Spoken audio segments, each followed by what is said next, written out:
So is it chemistry that drives the biology in your garden, or is it the biology that drives the chemistry in your garden? And why is balance important? Well, good morning. Welcome back to the garden. Today is Sunday, December 12th.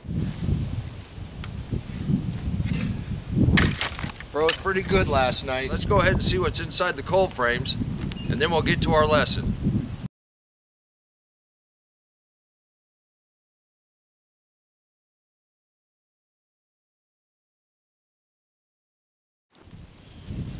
Whether it's a farm or it's a ranch or it's just a garden, it's a system.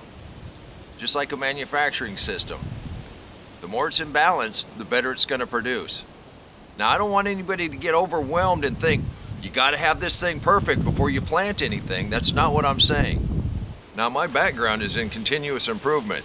You know, taking a look, seeing if there's a problem, seeing if you can improve on that problem, seeing if there's a bottleneck somewhere in that system. Even your most balanced system, if it gets out just a little bit, it's shown by a bottleneck.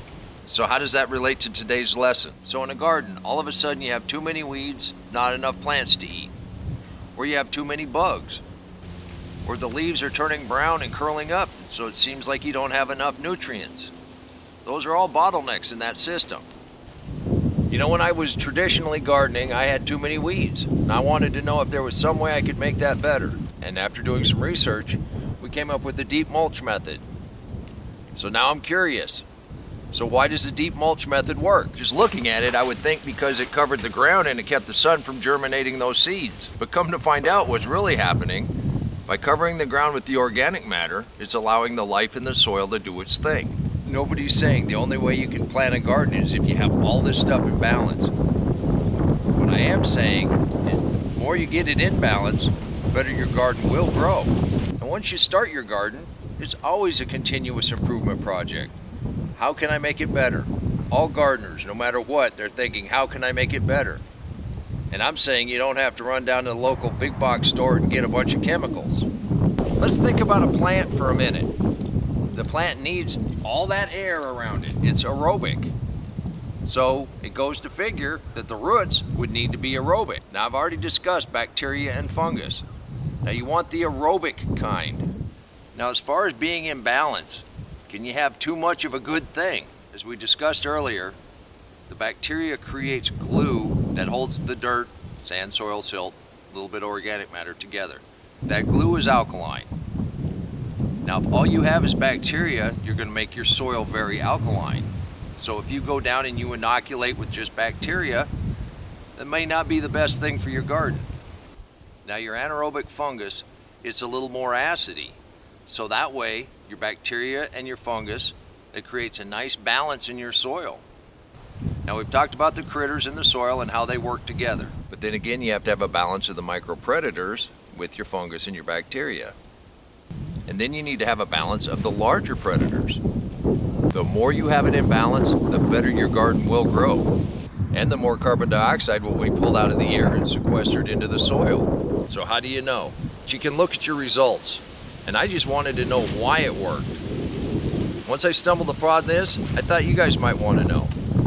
No matter what, you want to go ahead and start planting something.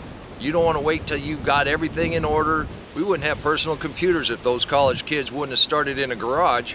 I guarantee you, they looked at what they were doing as a system, and they've optimized it, and now we all have computers.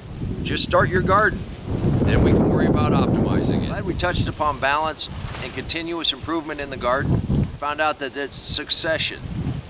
As the life changes, as the life balance changes, different plants grow. We'll go more into that in a future lesson.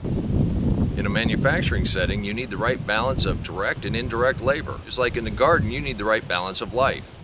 Also, different plants require different balances of that life. So depending on what you want to grow, depends on the balance you need. It's really not that complicated. And nature wants to be in balance and will help you out every step of the way. They've got fossilized bacteria going back as far as plants were on the planet. That would indicate that biology drives chemistry. We've found chemicals in the big box stores ever since we started to plow, which would also indicate that biology drives chemistry. Over the last 100 years of tilling, we just tore up that web of life. Now it's up to us to help nature restore that balance. Now, if you just left it to nature, there'd be a huge variety out there on the plains or in the forests. Obviously, we need the plants that we can eat. Just because we want certain kinds of plants in our garden doesn't mean we don't use the lessons of nature to make those plants healthier.